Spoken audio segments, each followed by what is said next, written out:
Hello friends, today's our topic of presentation is acid rain.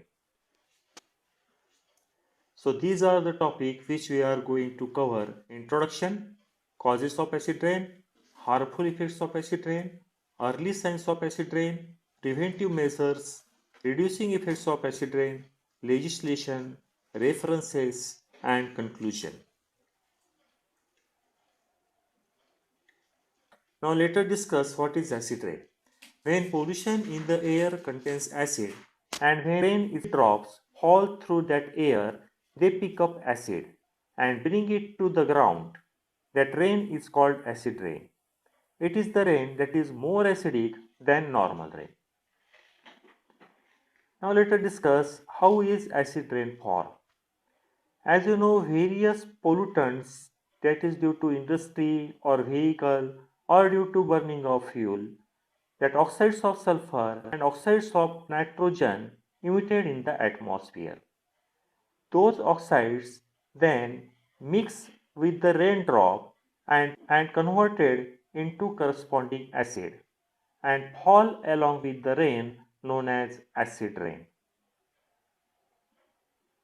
Now let us discuss the chemistry of acid rain. Friends, as you know, solution with pH less than 7 are acidic and solution with pH more than 7 are basic. pH can be measured by using pH meter. Normal unpolluted rain has a pH of around 6.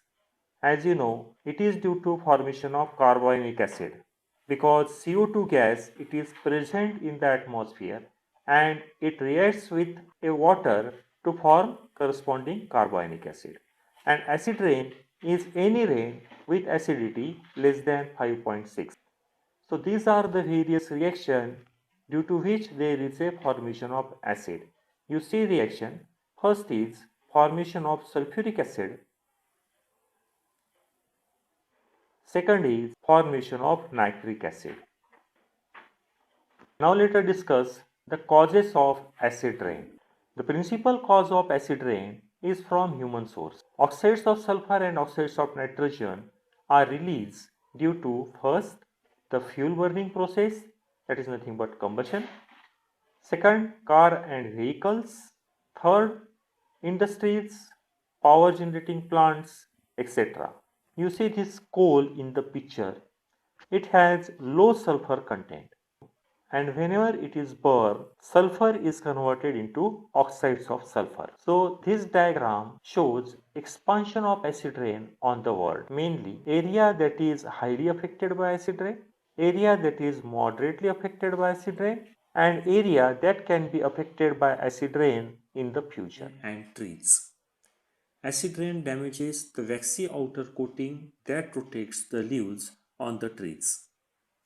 This prevents the plant from taking in carbon dioxide to perform photosynthesis. This will ultimately result in the death of the plant. Next is acid rain and soil. Acid rain harms the soil that the trees are growing in by taking away most of the valuable nutrients. It can also dissolve toxic substances like aluminum and mercury. These elements are naturally present in some soils.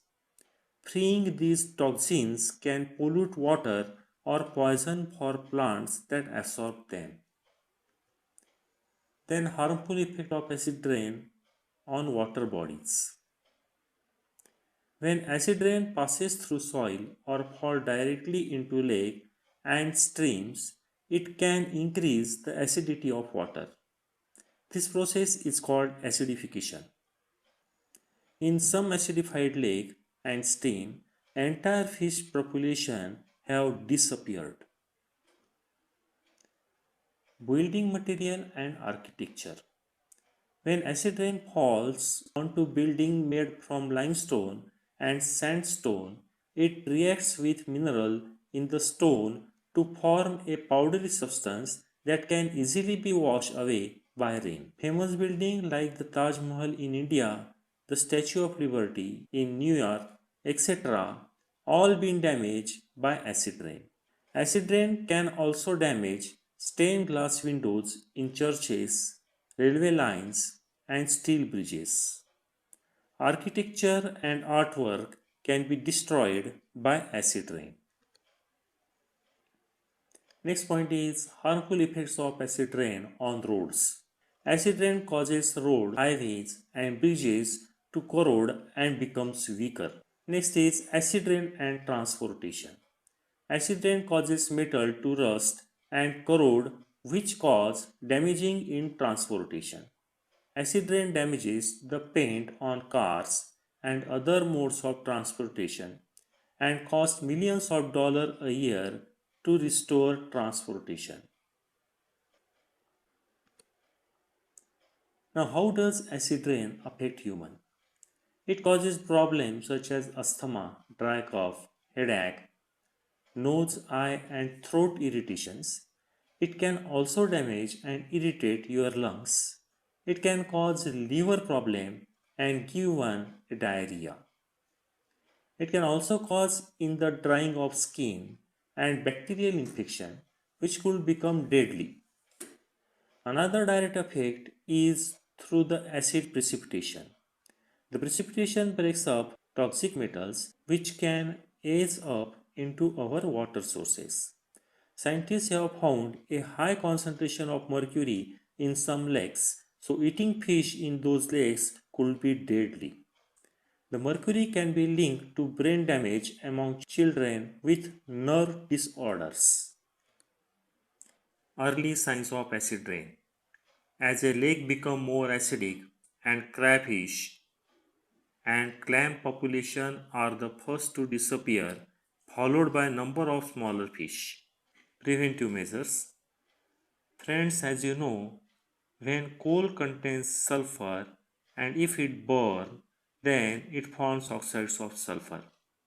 So use of cleaner fuel, that means coal that contains less sulfur or washing the coal to reduce sulfur content. Then flue gas desulfurization.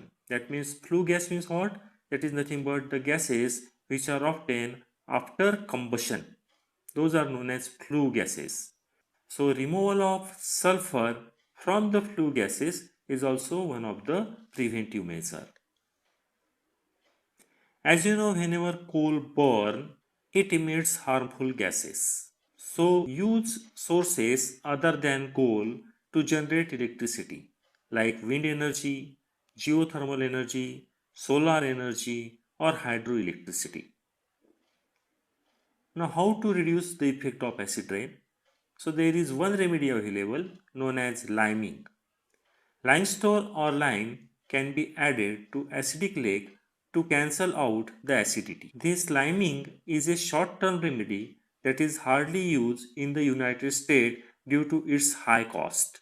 Now it is very interesting that there are some benefits of acid rain also. Acid rain pollution can be helping to slow down global warming. It reduces the amount of greenhouse gases. Acid rain can also help support some life form like lake bottom plants and mosses. Black fly larvae are benefited with the increase in acidity. Now legislation. Canada and US signed the Acid Rain Accord in 1991, committing both of their countries to reduce acid rain emission. Thank you for watching this video.